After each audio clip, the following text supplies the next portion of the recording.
नमस्कार, good evening प्यारे साथियों। कैसे हैं आप सभी? उम्मीद करती हूँ सभी प्यारे साथी एकदम मस्त, शानदार, जिंदाबाद, जबरदस्त होंगे। मैं वर्षा आप सभी का स्वागत करती हूँ आपके अपने प्यारे परिवार RW एप्लीकेशन पर। तो प्यारे साथियों, कैप्सूल क्रैश कोर्स में आप लोगों की हिंदी की क्लासेस चल रही हैं शाम को 4 बजे और हम कर रहे हैं गद्यांश आधारित प्रश्नोत्तर, यानी हम गद्य खंड अभी पढ़ रहे हैं। गद्य खंड में शुरुआत के 2 चैप्टर यानी हमने पढ़ा है आपके राष्ट्र का स्वरूप और रॉबर्ट नर्सिंग होम।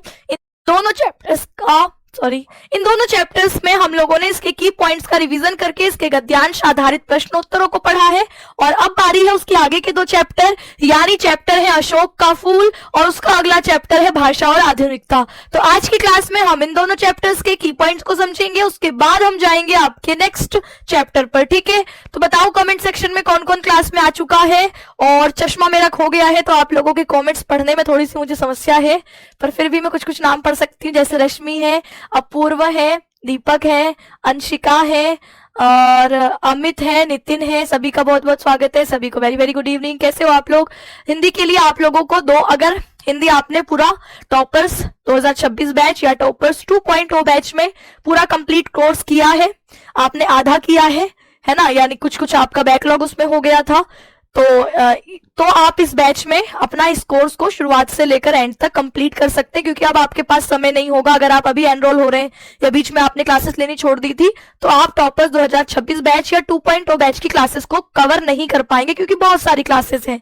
तो अगर आप लोगों का कुछ छूटा हुआ है तो आप 2 मैराथन्स को रखिएगा अपना दिमाग में, एक जो 13 अक्टूबर को मैराथन हुई थी और एक जो अभी हमने परसों संडे के दिन मैराथन करी है। इन दोनों मैराथन्स को देखने के बाद आपका हिंदी का पूरा कोर्स कंप्लीट हो जाएगा। फिर सिर्फ आपको क्रैश कोर्स से अपना डेली बेसिस पर जो हम टारगेट रख रहे हैं, जो चैप्टर क्रैश कोर्स में कराए जा रहे हैं, वो आपको अपनी तरफ से फाइनल कर लेने हैं, यानी याद कर लेने हैं, दिमाग में बिठा लेना है, क्योंकि इसके बाद फिर हम लोगों के आपके जो क्वेश्चंस होंगे वो फिर प्रीवियस ईयर क्वेश्चंस हम लोग देख रहे होंगे। ठीक है, चलिए तो आज की सेशन को फिर शुरू करते हैं। आज हमारे चैप्टर में सबसे पहले हम अशोक का फूल ये चैप्टर देख रहे हैं। इसके जो लेखक है उनका नाम है हजारी प्रसाद द्विवेदी। तो इनको आप पहचान रहे हैं, कौन है ये? देखिए, तो ये है हजारी प्रसाद द्विवेदी जी हैं और इनका बचपन का नाम वैद्यनाथ द्विवेदी था और इनका जन्म कब हुआ है? 1907 ईस्वी में प्यारे साथी इनका जन्म होता है। तो हमारे हजारी प्रसाद द्विवेदी जी, जिनका जन्म 1907 ईस्वी में दूबे का छपरा बलिया जिला उत्तर प्रदेश है इनका आपके जन्म स्थान, और मृत्यु इनकी हुई है 1979 ईस्वी में। तो ये हजारी प्रसाद द्विवेदी जी का बेसिक इंट्रोडक्शन। इनकी अगर हम रचनाओं की बात करें तो यहाँ पर इनके निबंध संग्रह में आपको अशोक के फूल, ये तो आपने निबंध, ये जो चैप्टर है निबंध विधा में आता है, और इसके अलावा इनका कल्पलता आपको पता है, कुटज पता है, आलोक पर्व पता है। तो कुछ कुछ रचनाएं, जैसे साहित्यिक परिचय लिखना होगा तो 4-5 रचनाएं आपको याद होनी चाहिए। इसके अलावा मैं आपको बताऊं तो MCQ में भी इनकी रचनाओं को पूछ लेता है, तो एक बार पढ़े रहोगे तो MCQ देखकर पहचान लोगे। तो यहाँ पर निबंध संग्रह इनका अशोक के फूल हो गया, कल्पलता हो गया, कुटज है, आलोक पर्व है, विचार और वितर्क है, और संस्कृति और सौंदर्य है। ठीक है, तो बताइए, लिख रहे हैं अभी कॉपी में? जो याद करने वाली बातें हैं उसको आप लिख लीजिए। बेटा रॉबर्ट नर्सिंग होम पढ़ा चुके हूं, है ना। मैंने फर्स्ट डे आपकी मंडे के दिन हम लोगों ने 2 चैप्टर कंप्लीट किए थे, नहीं मंडे के दिन नहीं, मतलब आप लोगों के, हम लोगों ने सबसे पहले फ्राइडे को हमने दोनों चैप्टर कंप्लीट किए थे। राष्ट्र का स्वरूप, रॉबर्ट नर्सिंग होम, दोनों के गद्यांश आधारित प्रश्नोत्तर हमने फिर कंप्लीट किए, और अब हमारे इसके अगले 2 चैप्टर्स की मैं समरी आपको बताऊंगी, और फिर कल के दिन हम इन दोनों ही चैप्टर्स के गद्यांश आधारित प्रश्नोत्तर। तो आप लोग थोड़ा सा उसी क्रम में चलिए, ठीक है। और जो नहीं लिख रहे हैं वो कृपया लिखिए, जो की पॉइंट्स है उनको जितनी बार लिखते हैं, ये नहीं कि हमने तो पहले क्लासेस कर रखी है, हमने तो पढ़ रखा है, नहीं। जो याद करने वाली चीजें हैं उसको जितनी ज्यादा बार लिखोगे उतनी ज्यादा समझ में आएगी। और थोड़ी सी आपके आवाज की दिक्कत है, तो आवाज, मेरा गला आपके वो संडे की मैराथन के बाद थोड़ा सा आवाज बदल गई है, बैठ गई है, इस वजह से हो रही होगी। और कैमरे में ये आपको ही कह रहा है कि आप किसी दिन गोरी दिखाई देती हो, किसी दिन पीली दिखाई देती हो, किसी दिन काली दिखाई देती हो, ये सब कैमरे का इफेक्ट है। ठीक है, मेरा रंग थोड़ी बदल रहा है रोज, ये आपके कैमरे की वजह से किसी दिन आपको चेहरा बिल्कुल पीला दिखाई देता है, किसी दिन बिल्कुल सफेद दिखाई देता है, किसी दिन बिल्कुल काला दिखाई देता है।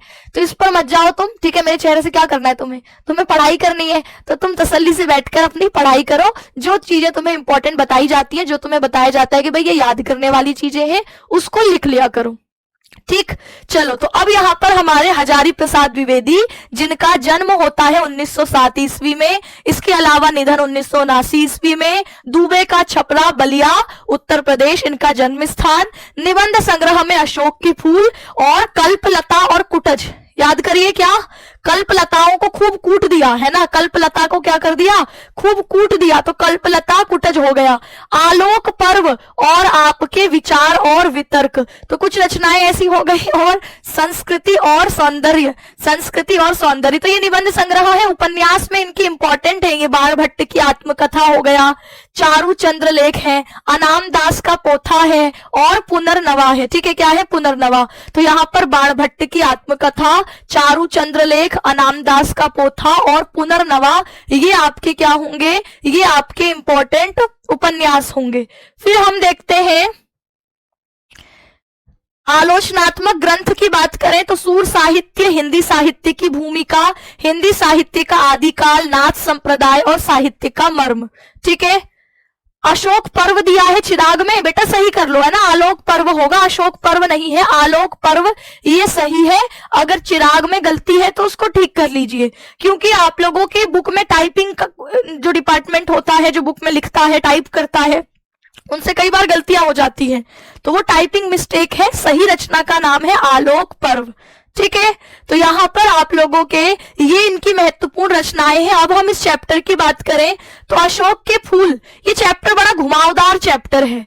क्यों ये चैप्टर इतना घुमावदार क्यों है, क्योंकि इस चैप्टर में आप देखेंगे कि जब लेखक, शुरुआत होती है कि लेखक अशोक के फूल को देख करके, ये जो इनके हाथ में ये अशोक का फूल है, इसको देखकर उदास हो जाते हैं। लाल फूलों के गुच्छों को देखकर उदास क्यों होते हैं, तो उनको याद आता है कि यार कालिदास जो था, आपके संस्कृत के महाकवि हुए महाकवि कालिदास, उन्होंने तो इस फूल का इतने आपके इस तरीके से इस फूल का वर्णन किया था कि यह आपके साहित्य में फूलों का बिल्कुल एकदम राजा बन गया था, है ना। कई बार स्त्रियों के कानों में पहनने वाला कर्णवतंस की तरह, कई बार की स्त्रियां अपने पैरों से छूती है तो ये फूल खिल उठता है, ठीक है, अपने बालों में लगाती हैं। तो इस फूल का इतने प्रकार से कालिदास ने वर्णन किया कि यह चारों तरफ साहित्य का राजा बन गया। लेकिन अभी लेखक इसीलिए उदास है कि आज शायद कोई अशोक के फूल को जानता भी नहीं है। तो यहाँ पर कहानी की शुरुआत इसी तरीके से होती है। यह फूल हमें दिखाता है कि किसी समय पर, अब इसके माध्यम से इसका संदेश क्या है, संदेश ये है कि आज से 50 साल पहले, 100 साल बाद पहले, 150 साल पहले जिन परंपराओं का बिल्कुल एकदम बोलबाला होगा, जिन परंपराएं बहुत, जिन परंपराओं को निभाने के लिए लोग एक दूसरे की जान तक ले लेते होंगे, है ना, जान तक दे देते होंगे, वो परंपराएं धीरे धीरे आज उन परंपराओं के बारे में शायद हम जानते तक नहीं है। जैसे मैं अभी इंस्टाग्राम पर एक रील देख रही थी, है ना, तो उस रील में क्या था कि एक शादी करने के लिए दूल्हा जा रहा है और जो दूल्हा है वो अपनी माँ का दूध पी रहा है। अब ये वहां का ट्रेडिशन है। अब ये परंपरा क्या है कि भैया शादी के वक्त आपके जो बच्चा है वो माँ का दूध पिएगा। इसका मतलब क्या है, तो इस परंपरा की शुरुआत इसलिए की गई होगी क्योंकि वो राजस्थान की एक परंपरा है।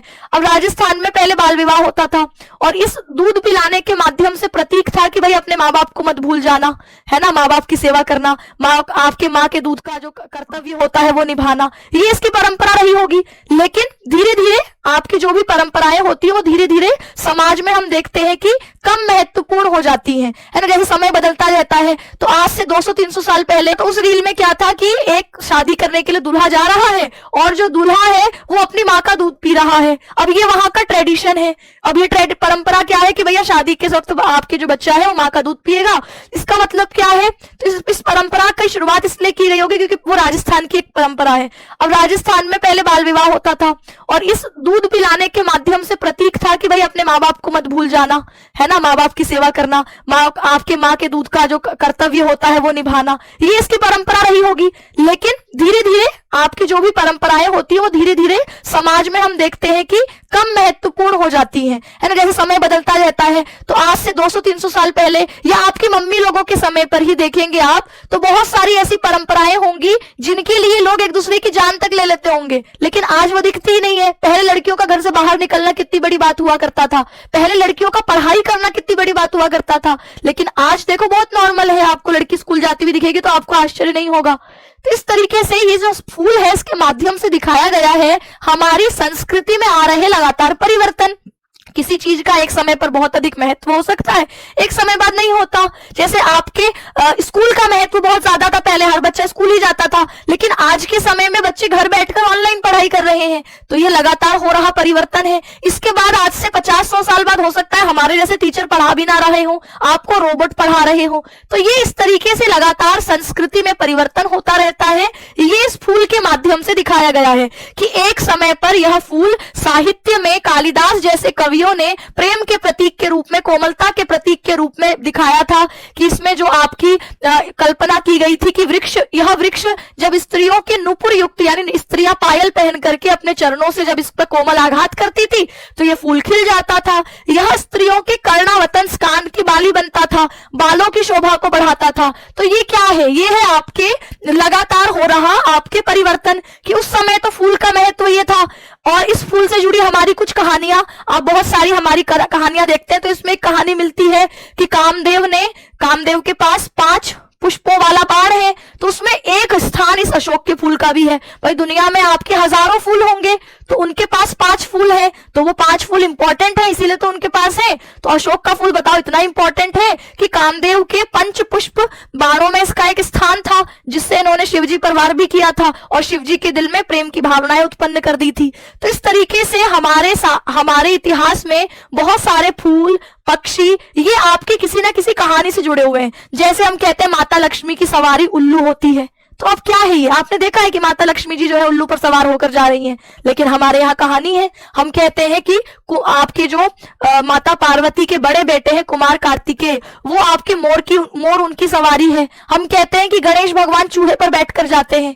तो ये क्या है? ये अलग अलग पशु, पक्षी या फूल के माध्यम से हम जब लक्ष्मी माता की प्रतिमा देखते हैं तो उसमें आप फूल देखते हो, नीचे कमल का फूल। तो यानी कि हमारी संस्कृति और परंपरा में ये जो पशु है, पक्षी है, फूल है, इनको अलग अलग प्रतीकों के रूप में भी दिखाया जाता है।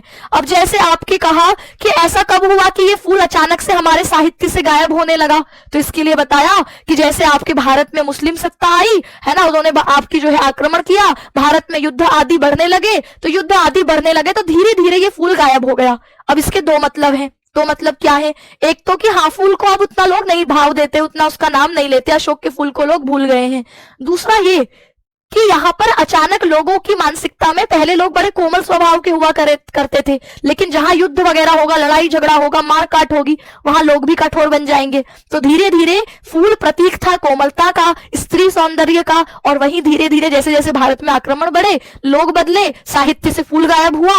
यानी एक तरीके से भारत के लोगों में जो है वो आपकी उनकी जो मानसिकता है, सोच विचार है, वो भी कोमलता से कठोरता की तरफ जाने लगे। इसके अलावा कहा कि अब अशोक का वह महत्व नहीं रहा, उसे साहित्य का अभिनेता कहा गया, जो रंगमंच पर आया, सबको मोह लिया और चुपचाप चला गया। तो अशोक के फूल को ऐसे देखा गया जैसे कोई मंच पर अभिनय करने वाला हीरो आए और आपको खूब अच्छी एक्टिंग करे, आप खुश हो जाए और फिर वो एक्टिंग करके उतर के चला जाए। तो अशोक का फूल एक ऐसा ही अभिनेता था जो मंच पर आया, थोड़ी देर के लिए सबके दिलो दिमाग पर छाया और फिर चुपचाप उतर गया, और यानी गायब हो गया, यानी हमें दिखाई नहीं दिया।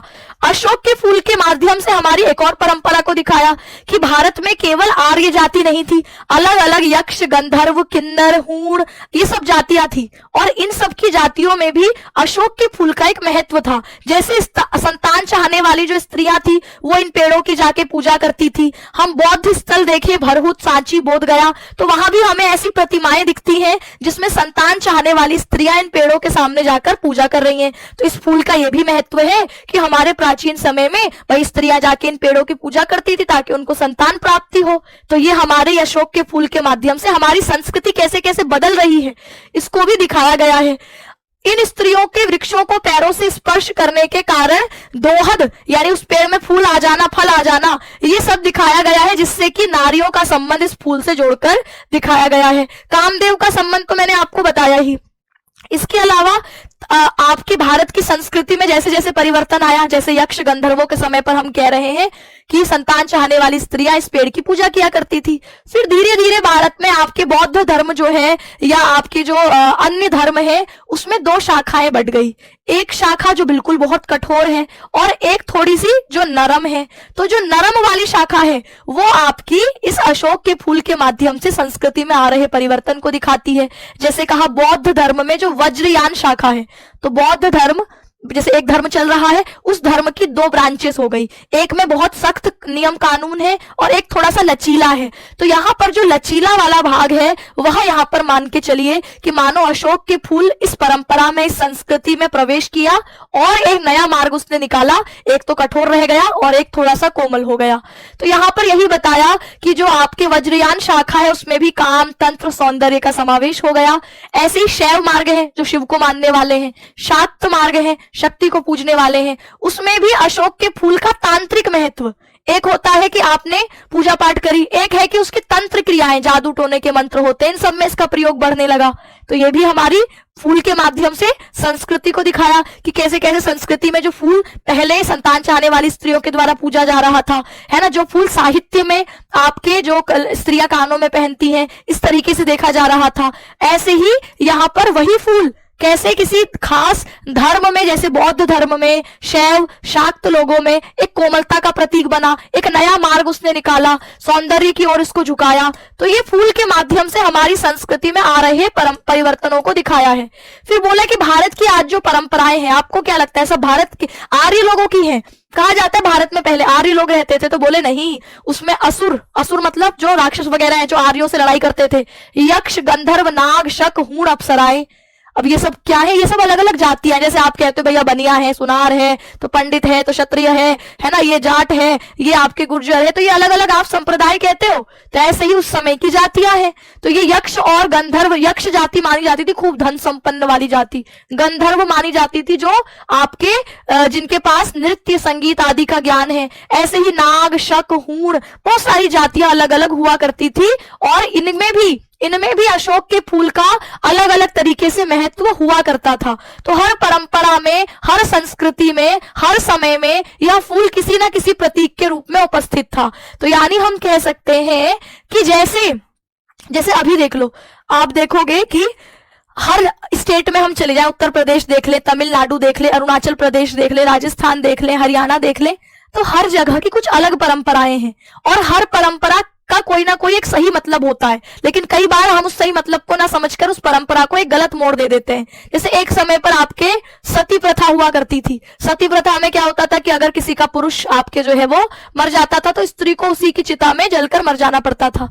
ये परंपरा कितनी बुरी परंपरा थी, कितने लंबे समय तक चली होगी। फिर किसी तरह वह परंपरा आपके बंद करवाई गई। राजा राममोहन राय, अन्य जो आपके उस समय के समाज सुधारक थे, उनके द्वारा वो परंपराएं बंद कराई गई।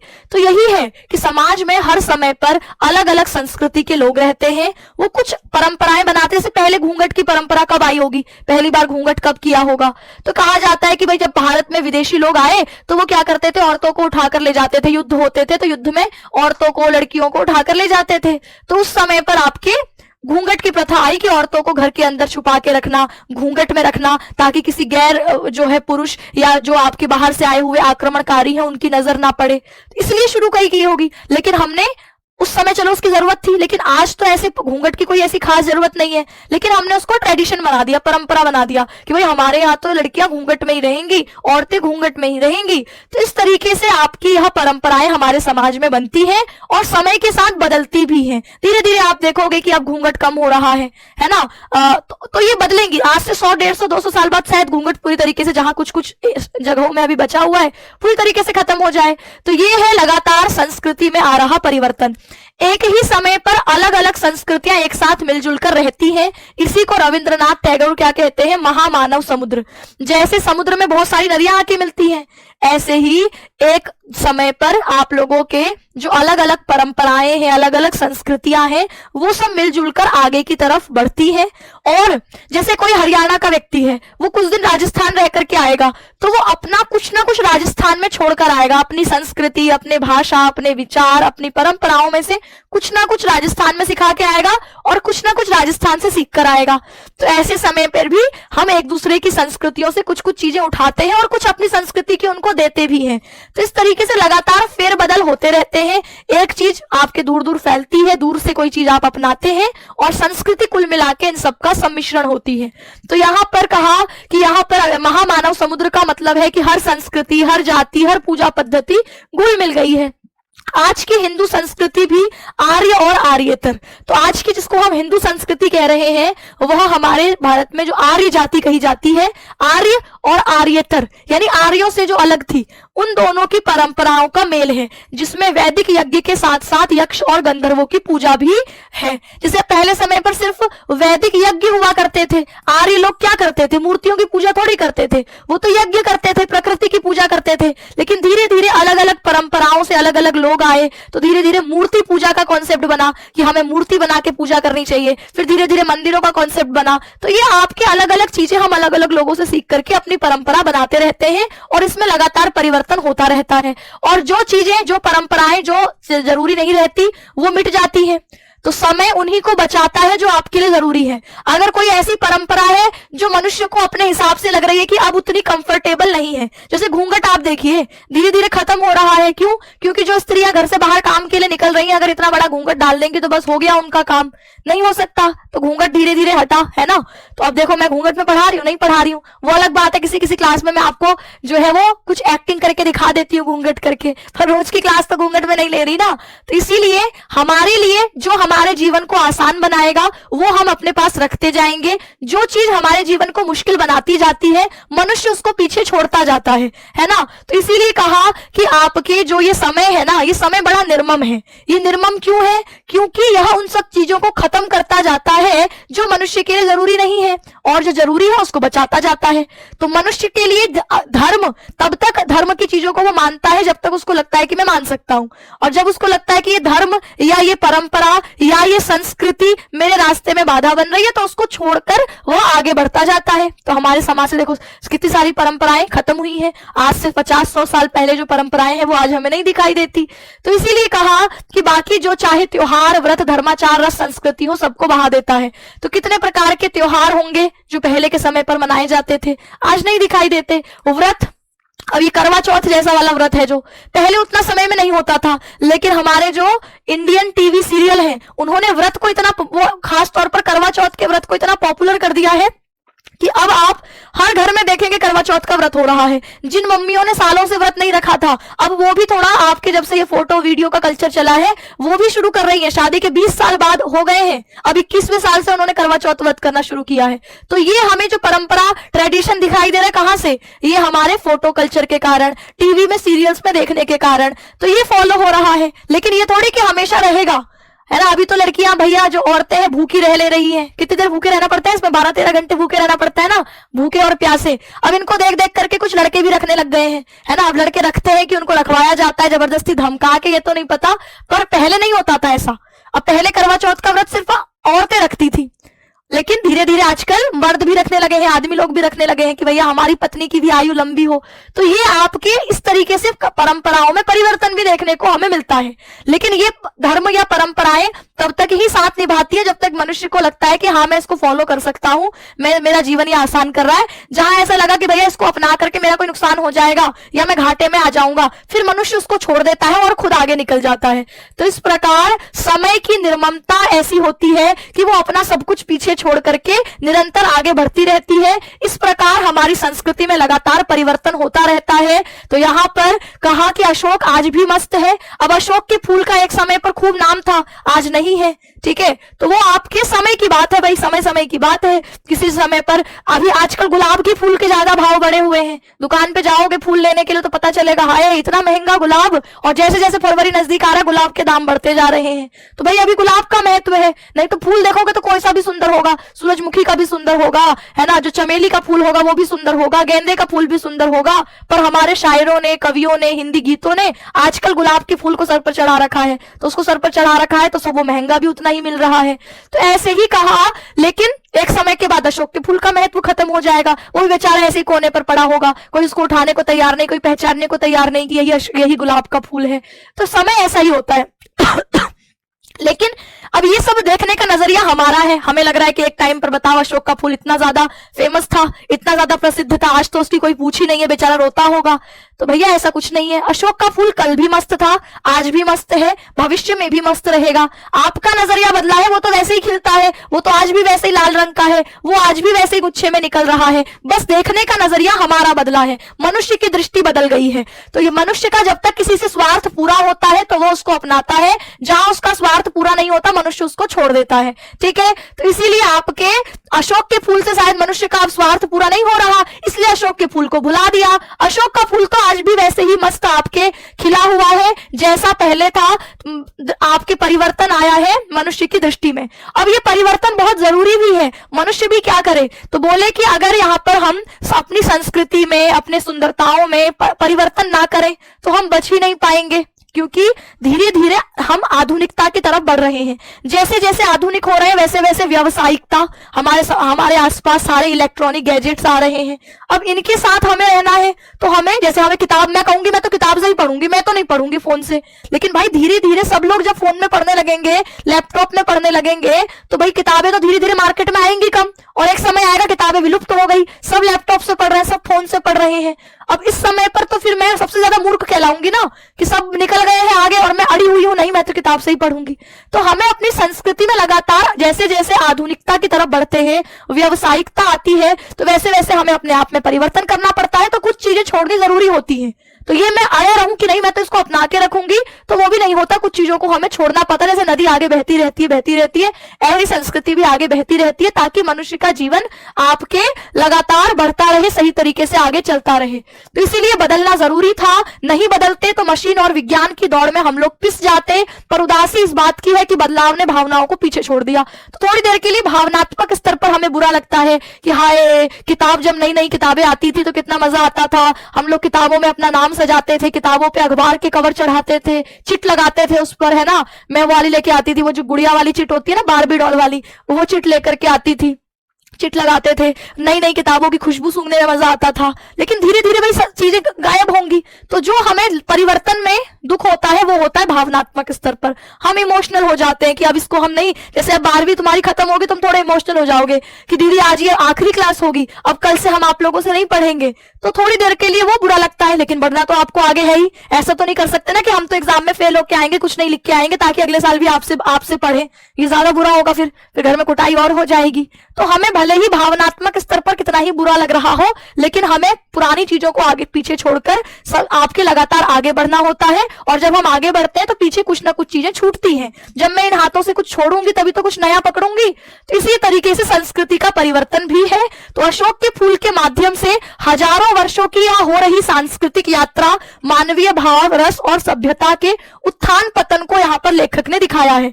लेखक ने दिखाया है कि कोई भी फूल यहाँ पर सिर्फ फूल नहीं है, वह इतिहास, स्मृति और पहचान के प्रतीक के रूप में यहाँ दिखाया गया है। अशोक हमारे रसबोध, प्रेम और सौंदर्य युग का प्रतिनिधि है, जिसे हमने स्वार्थ के युग में भुला दिया है। तो इस प्रकार निबंध का मर्म यह है, फूल तो आज भी वैसा ही है, पर उन्हें देखने वाली आंखें और समझने वाले दिल अब वैसे नहीं रहे, और उनके लिए भी आगे बढ़ना जरूरी हो गया था। ठीक है, कुल मिला के यह चैप्टर का हो गया सार। अब हम अगले चैप्टर पर बढ़ते हैं, जो कि है भाषा और आधुनिकता। फोटो ठीक लग रही है मेरी, पहचान रहे हो ना भाई, मैं ही हूं ये, ठीक है। तो मैं कॉलेज गई थी स्वामी मैम के साथ, है ना, तो वहां अशोक का फूल था, तो मैंने ये फोटो खिंचवा ली कि चलो जब चैप्टर पढ़ाऊंगी तो अपनी फोटो भी दिखाऊंगी कि मैं भी अशोक के फूल के साथ फोटो खिंचवा के आई हूँ। गुलाब के साथ तो सब खिंचवाते हैं, हमने अशोक के फूल के साथ खिंचवाई है। चलिए ठीक है, अब यहाँ पर हम आगे बढ़ रहे हैं अगले चैप्टर पर, जो कि है भाषा और आधुनिकता। ये चैप्टर भी कुछ कुछ इस तरीके से है, ये दिखा रहा है भाषा में होने वाले परिवर्तनों को। जैसे आजकल हम कहते हैं चल चिल ब्रो, अब चिल ब्रो कहने का मतलब, बाकी आप दादी को बोल के देखो, दादी जस्ट चिल, अब दादी कहेगी क्या चिल पिल, चिल क्या कह रही है उनको समझ ही नहीं आएगा, है ना। तो आप, ये है हमारी धीरे धीरे भाषा में होने वाले परिवर्तन।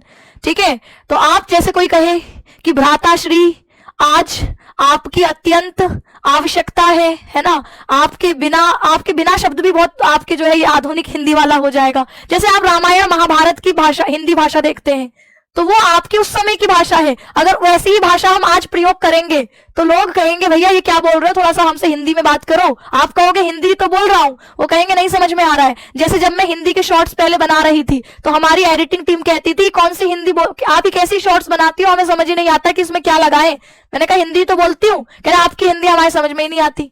अब सोचो क्यों, क्योंकि भाषा आजकल थोड़ी आसान वाली बोली जाती है, और आसान वाली भाषा बोली जाती है तो अगर किताबों की भाषा देखें तो वो थोड़ी सी साहित्यिक हिंदी कहलाती है, साहित्य में प्रयोग हो रही हिंदी है, और सबको, आम जनता को वो समझ में नहीं आती। तो इस प्रकार यहाँ पर भाषा लगातार अपने आप में परिवर्तन करती है, तो इसी को भाषा की आधुनिकता कहते हैं। समय के साथ भाषा में बदलाव होते रहते हैं, नए शब्द जुड़ते रहते हैं, पुराने शब्द कहीं पीछे छूट जाते हैं। जैसे ये कह रहे हैं ma'am you are my crush. अब ये क्रश शब्द मैंने पहली बार बीए फर्स्ट ईयर में सुना था, क्रश, है ना। हमारी टीचर ने बोला था तुम्हारा कोई क्रश है। अब मेरे को समझ ही ना आए कि भैया क्रश मतलब होता क्या, पहले ये तो बता दो, फिर तो मैं आगे सोचूं इस शब्द के बारे में। तो अब ये पहली बार पता चला है। अब ऐसा नहीं था कि ये क्रश शब्द से पहले इसका कोई मतलब नहीं होता था, फिर मुझे बाद में पता चला कि क्रश मतलब होता है कि पहली नजर में आप जिसको अपना दिल दे बैठे, है ना, आपका दिल चकनाचूर हो गया, पहली बार आपने किसी को देखा और आपके दिल में क्या हो गया, तो क्या वो आपका ये जो दिल है वो आपके घायल हो गया, चकनाचूर हो गया, तो उसको कहते हैं क्रश। तो अब ये क्रश आज की जनरेशन तो समझती है, लेकिन उससे पहले की जनरेशन नहीं समझती थी। अब मम्मी पापा को बोलो कि वो मेरा क्रश है ना, उस पर मुझे क्रश हो गया है। तो अब ये आज की जनरेशन के शब्द है। ऐसे ही तुम लोग, आपके जैसे आजकल मेरी फोटोज पर जो कमेंट आते हैं तो वो आपके ऐसे करते, ऐसे लिखते हैं, इसको काट देते हैं, फिर ऐसे लिखते हैं और ऐसे कर देते हैं। कई लोग इसको काट के यहाँ पर छोटा डॉन लिख देते हैं। ये अब इतना लिखने से पूरा भाव समझ में आ जाता है, पर ये हमारे जनरेशन की बातें हैं, हमें समझ में आ रही हैं। पर अगर कोई दूसरा देखेगा तो वो कहेगा ये क्या कर रखा है, इधर कांटा लगा रखा है, इधर सही कर रखा है। तो ये है समय के हिसाब से लगातार भाषा का परिवर्तन, भाषा का बदलते जाना, इसी को कहते हैं भाषा की आधुनिकता। तो कहा भाषा भी जीवित प्राणी की तरह बदलती है। जैसे मैं आज हूं तो ऐसे 10 साल बाद ऐसी नहीं रहूंगी, थोड़े बालों में सफेदी आ जाएगी, 2-4 दांत टूट जाएंगे, चेहरे पे थोड़ी झुर्रियां होंगी, है ना, तो ऐसा कुछ हो जाएगा। तो मतलब मैं जीवित हूं तो बदल रही हूं। पेड़ भी होता है तो पेड़ भी धीरे धीरे छोटा होगा तो बड़ा हो जाएगा, बड़ा होगा तो थोड़ा बूढ़ा सा दिखने लगेगा, पत्ते पीले हो जाएंगे, थोड़ा झुक जाएगा, है ना। तो इसी तरीके से भाषा भी जीवित चीज है जो लगातार बदलती है, विकसित होती है, समय के अनुसार अपने रूप को नया करती है। और यदि भाषा समय के बदलाव को स्वीकार ना करे तो वो अप्रासंगिक हो जाती है, गैर जरूरी हो जाती है, निर्जीव हो जाती है। ठीक है, तो जो भाषा अपने आप में लगातार परिवर्तन करती रहती है उस भाषा का प्रयोग लोग करते हैं। जैसे हिंदी भाषा है तो हिंदी भाषा अपने आप में ऐसी भाषा है जो अपने आप को लगातार अपडेट करती है। अपडेट नहीं करती तो लोग उसको आपके छोड़ देते कब के, लेकिन हिंदी भाषा इतनी अपडेट में तेज है कि लगातार अपने आप में बदलाव करती रह रही है। अंग्रेजी के शब्दों को ले लेती है तो उर्दू के शब्दों को ले लेती है, फारसी के शब्दों को ले लेती है, चाइनीज शब्दों को ले लेती है, तुर्की शब्दों को ले लेती है। तो लगातार अपने आप में एक तरीके से शब्दों के स्तर पर, क्योंकि भाषा शब्दों से बनी हुई है और शब्द बदलते रहते हैं तो भाषा भी बदलती रहती है, और हमारे हर समय के हिसाब से नए नए शब्द आते रहेंगे। अब मैं आज क्लास ले रही हूं तो आज आपको मुझे कैमरा भी बोलना पड़ेगा, क्लास में लाइव आ जाओ भी बोलना पड़ेगा, बच्चों क्लास को लाइक कर दो भी बोलना पड़ेगा, शेयर कर दो भी बोलना पड़ेगा। तो ये कुछ ऐसे शब्द है जो आपको अभी सुनाई देने लग रहे हैं आज से 4 साल 5 साल पहले से, नहीं तो आज से 10-15 साल पहले ये शब्द लाइक शेयर कुछ नहीं होता था, है ना। इसका मतलब पहले अंगूठा ठेंगा होता था कि ले ठेंगा ले, तो ये मतलब होता था। हमारे समय में इसको दिखा देना मतलब बेइज्जती करना होता था सामने वाले की, लेकिन अभी ये मतलब कुछ इसका कुछ और ही मतलब हो गया है। तो ये है भाषा का समय के हिसाब से बदलता रहना।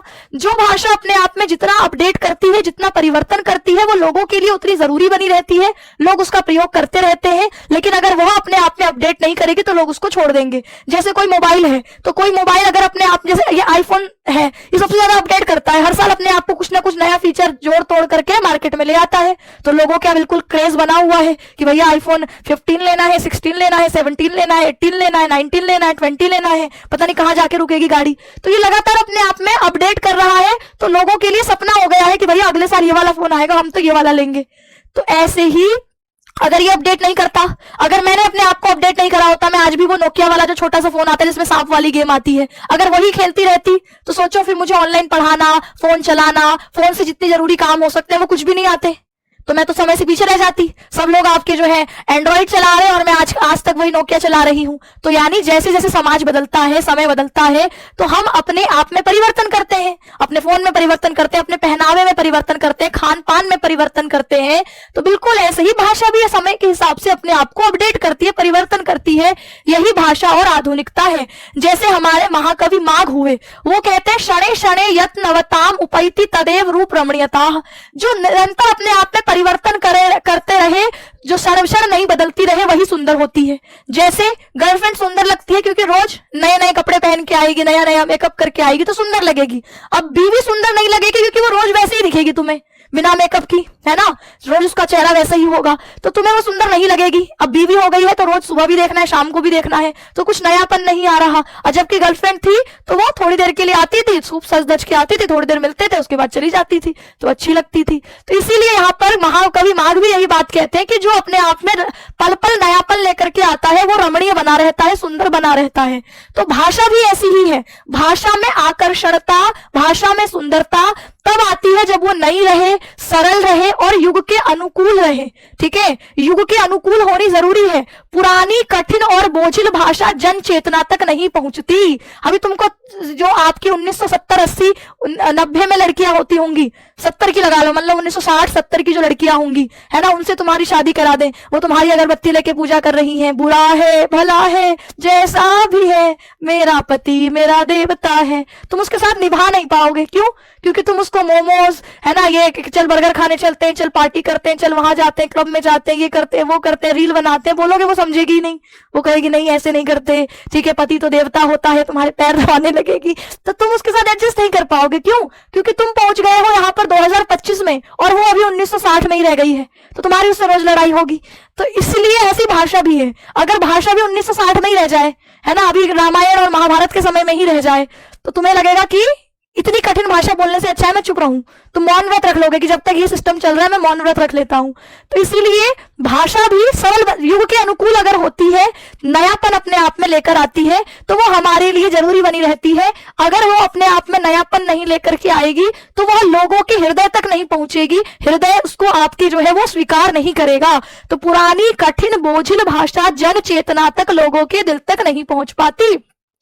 अब बिल्कुल संस्कृत में बोलने लगूं तो फिर मेरी क्लास में तुम आना बंद कर दोगे, है ना, तो एक आध दिन तो सुनने में मजा आएगा, तीसरे दिन से कुछ समझ नहीं आएगा तो गायब हो जाओगे। तो यानी भाषा का समझ में आना जरूरी है। और समझ में कब आएगा? जब मैं तुम्हारे स्तर की, तुम्हारे समय के हिसाब से शब्दों का प्रयोग करूंगी। तो इसलिए भाषा का भी बिल्कुल ऐसा ही है कि भाषा भी समय और युग के अनुकूल अपने आप को ढालती रहेगी, तो वो लोगों के लिए उपयोगी बनी रहेगी। यानी उसमें नयापन आएगा तो सुंदर होगी, सुंदर होगी तो नयापन आएगा। तो ये सारी बातें दोनों जुड़ी हुई हैं। यदि भाषा कठोर और संस्कृतनिष्ठ शब्दों और पुराने ढर्रे पर टिकेगी तो लोगों से दूर होती जाएगी। जैसे देखो, अतएव आप यह कृत्य ना करें, हे महाशय, अतएव आप यह कृत्य ना करें। अब मैं ये बात बोलूंगी तो आपका दिमाग 2 मिनट प्रोसेसिंग में लगाएगा कि इसने कहा क्या, है ना, आप मेरा मुंह देखते रहोगे 2 मिनट तक। क्यों? क्योंकि वो थोड़ी सी हिंदी ऐसी है जो कि आपके ज्यादा कठिन स्तर की हो गई या आज के युग के अनुकूल नहीं है। तो ये आपके यहाँ पर भाषा का काम था अर्थ को दूसरे तक पहुंचाना, लेकिन 2 मिनट अगर उस अर्थ को प्रोसेस करने में लगेंगे तो फिर तो आप 5 मिनट बाद मुझे जवाब दोगे और सारी कम्युनिकेशन की प्रक्रिया बीच में ही टूट जाएगी। तो इसीलिए आज के हिसाब से हम इसको कहते हैं, अरे ऐसा मत करो, अरे ये मत करो, अरे ध्यान से सुन लो, तो ये हमें समझ में आता है। तो इसीलिए आधुनिक भाषा सरल, सुबोध और प्रभावी होती है। अन्य भाषाओं से शब्द लेने का कॉन्सेप्ट बताएं। देखो, जब हमारी भाषा में किसी वस्तु या विचार के लिए शब्द ना हो तो हमें विदेशी भाषाओं के शब्दों को अपना लेना चाहिए। जैसे अब लिट्टी चोखा है, अब लिट्टी चोखा के लिए मैं क्या उसके लिए नया शब्द बनाऊं? मैं सोच रही हूँ कि चलो हिंदी में इसके लिए कोई नया शब्द ढूंढते हैं। तो क्या ढूंढोगे आप लिट्टी चोखा के लिए नया शब्द? ठीक है, डोसा के लिए नया शब्द क्या ढूंढेंगे हम? इडली के लिए क्या नया शब्द ढूंढेंगे? तो भैया नया शब्द, जैसे चॉकलेट है तो चॉकलेट का हमने संस्कृत में नाम रख दिया है चाक ले हम, अब चॉकलेट का बना दिया है चाक ले हम, तो शब्द वही है, बस हमने थोड़ा सा उसको संस्कृत का लीपापोती कर दिया, उसमें संस्कृत का कवर चढ़ा दिया है। ऐसे ही पिज्जा है तो पिज्जा को हम संस्कृत में कहते हैं पित्त जा, ता है उसमें पहले बीच में फिर जा, पित्त जा, तो भैया सीधे सीधे पिज्जा ही बोल दो, क्यों उसको अपना जो है थोड़ा संस्कृत का टैग देना चाहते हो? तो ऐसे बहुत सारे शब्द जो अलग अलग भाषाओं में होंगे, तो हम अगर उनको भाषा में नया शब्द रखें कि हम इसको ये बोलेंगे, तो फिर उसमें टाइम बहुत लग जाएगा, क्योंकि यह जो समय है वो इतनी जल्दी से यहाँ पर एक इन्फॉर्मेशन दूसरी जगह इतनी जल्दी जाती है कि अगर मैं शब्दों का हिंदी, इंग्लिश शब्दों का हिंदी बनाने भी बैठूं तो इतनी तेजी से शब्द बनेंगे कि वो मेरी कैपेसिटी से बाहर होंगे कि मैं उतनी तेजी से अनुवाद कर पाऊं। पूरे भारत के लोग बैठ करके अनुवाद करने बैठेंगे तब भी शब्द खत्म नहीं होंगे। तो इसलिए हमारे लिए जरूरी क्या हो जाता है कि हम उन्हीं शब्दों को सीधा सीधा ले लें। इडली है तो इडली बोलो, लिट्टी चोखा है तो लिट्टी चोखा बोलो, डोसा है तो डोसा बोलो। ऐसे मोबाइल का आविष्कार कहीं बाहर हुआ, उसने नाम मोबाइल रखा, तो हम भी मोबाइल ही बोले। हालांकि हमने इसके लिए नाम बना लिया है दूरवाणी, लेकिन भैया दूरवाणी पता होने के बाद भी आप प्रयोग नहीं करोगे, क्योंकि आपने दूरवाणी बोला, चलो आप हिंदी पढ़ रहे हो, आपको पता चल गया मोबाइल को दूरवाणी बोलते हैं, पर जिसको दूरवाणी बोल रहे हो उसको पता है कि जैसे घर में आप दादी को बोलो दादी दूरवाणी कहाँ है, तो समझ ही नहीं आएगा उनको। जबकि हिंदी बोल रहे हो आप तब भी नहीं समझ में आएगा। क्यों? क्योंकि वो हमारे समाज में प्रयोग में ही नहीं है। हमारे समाज में मोबाइल प्रयोग में है, टीवी प्रयोग में है, ट्रेन प्रयोग में है, बस है, लिफ्ट है, एस्केलेटर है। तो ये सारे शब्दों का जो नाम है वह उनके स्थान के हिसाब से रखा गया है। ये जहां जिनका आविष्कार हुआ वहां उसका वैसा नाम रख दिया, तो हम उस नाम को वैसे ही अपनी भाषा में अपना लेंगे तो हमारे लिए आपकी बातचीत करना, कम्युनिकेशन करना थोड़ा आसान रहेगा। इसीलिए यहाँ पर ये सभी शब्द हिंदी में आए, क्योंकि इनके लिए उपयुक्त हिंदी शब्द उपलब्ध ही नहीं थे। हमारे यहाँ एक ही तरह की सीढ़ी थी तो हमारे पास एक ही शब्द था सीढ़ी, लेकिन आजकल टेक्नोलॉजी के कारण जो है आपकी वो 4 तरह की सीढ़ियां भैया, बटन दबाते ऊपर पहुंच जाओगे, एस्केलेटर है, तो इतनी सारी चीजें हैं। तो अब इसके लिए जहां इसका आविष्कार हुआ उस हिसाब से इसका नाम रखा गया, तो अब अपनी भाषा में हम एज इट इज जो होता है आपके वही नाम रख लेते हैं। तो बोले भाषा कोई म्यूजियम की वस्तु नहीं है जी, उसको आपने ऐसे सजा के रखा, उसकी रोज धूल साफ कर दी तो वो वस्तु वैसी की वैसी रखी रहेगी, नहीं। भाषा रोज प्रयोग में आने वाली चीज है, वो जीवंत चीज है, गतिशील चीज है। तो वो जैसे जैसे जिन जिन भाषाओं की संस्कृतियों के संपर्क में आती है उन शब्दों को अपनाती चलती है। विज्ञान और तकनीक के विकास के साथ भी भाषा का विकास, जैसे कंप्यूटर है, स्पुतनिक, रेडियो, रॉकेट, ये भी नई तरह की शब्दावली है। हर देश अपने अपने शब्द बनाता है, अगर हर देश अपने अपने शब्द बनाने भी लग गया तो फिर बड़ी दिक्कत होगी कि हम उसको कुछ और बोल रहे हैं, वो उसको कुछ और बोल रहा है, वो कुछ और बोल रहा है, वो कुछ और बोल रहा है, समझ ही नहीं आएगा। एक ही शब्द के लिए 1000, 2000, 3000 शब्द होंगे, तो फिर वो कम्युनिकेशन थोड़ा मुश्किल हो जाएगा। इसीलिए वस्तुओं के अंतरराष्ट्रीय शब्द अक्सर वैसे की वैसे भाषा में अपना लिए जाते हैं। अच्छा, भाषा में 2 तरीके से बदलाव होता है, एक होता है सहज सिद्ध, एक होता है यत्न साध्य। अंतर क्या है? भाषा में वास्तविक और स्थायी परिवर्तन प्रयत्न से लेकर आए जाते हैं। यानी एक तो होता है भाषा अपने आप बदल रही है, हम कोई एफर्ट ही नहीं डाल रहे, है ना, अपने आप भाषा में परिवर्तन आ रहा है, क्योंकि हमारे आसपास इस तरीके का हमें एक्सपोजर मिला हुआ है कि हम बहुत सारे शब्द ऐसे सुन लेते हैं जो हमारे घर में प्रयोग नहीं होते या हमने कहीं पढ़े नहीं है। लेकिन आप फोन चला रहे हो और फोन में आप किसी जो है आपके कोरियन की रील देख रहे हो, वहां कोई ऐसा शब्द आपको पता चल गया, आपने प्रयोग किया, आपसे किसी और ने सुना, तो वो शब्द धीरे धीरे फैलेगा और वो शब्द आपका अपना हो जाएगा। तो ये तो हो गया सहज। सहज मतलब बिना किसी प्रयास के अपने आप आपकी भाषा में कुछ ऐसे शब्द आ जाते। जैसे मैं कुछ दिन तमिलनाडु रहने जाऊं तो वहां के लोगों से जो जो शब्द सुनूंगी उनमें से कुछ शब्द मेरी भाषा में अपने आप आ जाएंगे, मुझे पता भी नहीं चलेगा। और कुछ होते हैं यत्न साध्य, कुछ हमें यत्न करके बनाने पड़ते हैं। जैसे सरकार ने, आपके भारत सरकार ने 1950 में एक तकनीकी शब्दावली आयोग बनाया, जिसका काम है कि जैसे जैसे नए आविष्कार होते जाएंगे तो उसके लिए वो नए नए शब्द बनाते जाएगा। लेकिन भाषा का विकास करने में 2 लोग टांग अड़ाते हैं, बाधा डालते हैं। वो कौन है? एक शुद्धतावादी विद्वान जो कहेंगे हम विदेशी शब्दों को जैसे का तैसा स्वीकार नहीं करेंगे, है ना, हम उसमें बदलाव करेंगे। जैसे मैंने कहा चॉकलेट बोलते हैं, हमने संस्कृत में उसके लिए चाक ले हम बना दिया। ये कहेंगे नहीं, हम तो इसको संस्कृत का चोला उड़ाएंगे तब प्रयोग करेंगे। जैसे कई लोग विदेशी बहू लेकर के आते हैं तो विदेशी बहू लाने के बाद उसको बिल्कुल इंडियन अटायर पहना करके, है ना, लहंगा वहंगा पहना करके, पायल बिच्छी पहना करके, बिंदी सिंदूर लगा करके बिल्कुल उसको भारतीय नारी के रूप में दिखाना चाहते हैं, जबकि उसके चेहरे से आपको पता चल रहा होगा कि भारत की नहीं है, लेकिन वो बिल्कुल उसको पहना उड़ा के एकदम भारतीय दुल्हन की तरह प्रस्तुत करते हैं। तो बिल्कुल ऐसे ही शुद्धतावादी विद्वान है जो कहेंगे हम ट्रेन को ट्रेन नहीं बोलेंगे, हम उसको लौह पथ गामिनी बोलेंगे, बोतल को बोतल नहीं बोलेंगे, जल कूपिका बोलेंगे, दीवार को दीवार नहीं बोलेंगे, भित्ति बोलेंगे। तो ये ऐसे लोग हैं जो कि भाषा के विकास में बाधा डालते हैं, क्योंकि इस तरीके के प्रयोग से भाषा का व्यवहारिक स्तर बदल जाता है, भाषा फिर व्यवहारिक नहीं रहती। कुछ विषय अनुभवी पर भाषा अज्ञानी लोग जो विदेशी शब्दों का अत्यंत कठिन और मनगढ़ंत अनुवाद बना देते हैं। कुछ लोग अपने विषय के तो बड़े एक्सपर्ट हैं लेकिन भाषा के बारे में बहुत जानते नहीं है, तो वो कुछ ऐसे ऊट पटांग शब्द बना देंगे कि आपके लिए वो बोलना ही संभव नहीं होगा। तो इससे भाषा बोझिल अप्राकृतिक हो जाती है। तो ये दोनों ही भाषा के विकास में बाधा डालने वाले हैं। एक जो बड़ा मुश्किल शब्द बना दे क्योंकि उनको भाषा की उतनी नॉलेज नहीं है, और एक ऐसे जो कहेंगे कि भैया हम तो कुछ भी हो जाए विदेशी शब्दों का प्रयोग ही नहीं कर सकते, अंग्रेजों ने हमें गुलाम बनाया था, हम अंग्रेजी बिल्कुल नहीं बोलेंगे। ये वो लोग हैं। वस्तु सूचक और भाव सूचक शब्द। वस्तु सूचक होते हैं जो हमारी भावनाओं को अभिव्यक्त करते हैं, है ना, और वस्तु सूचक होते हैं जो वस्तुओं को सूचित करते हैं। जैसे ये कलम, तो ये कलम बोल के ये वस्तु दिखाई दे रही, कंप्यूटर बोल के कंप्यूटर दिखाई दे रहा है, वस्तु सूचक शब्द है। भाव सूचक शब्द है जो हमारी इमोशंस को, भावनाओं को अभिव्यक्त करे। जैसे मुझ पर यार बहुत प्रेशर है, तो अब ये जो प्रेशर है ना, अब मैं कहूं कि मुझ पर बहुत दबाव है तो मजा नहीं आ रहा, है ना, फील भी नहीं आ रहा, मुझे लग भी नहीं रहा कि मैं ये बोल रही हूँ कि मुझ पर बहुत प्रेशर है।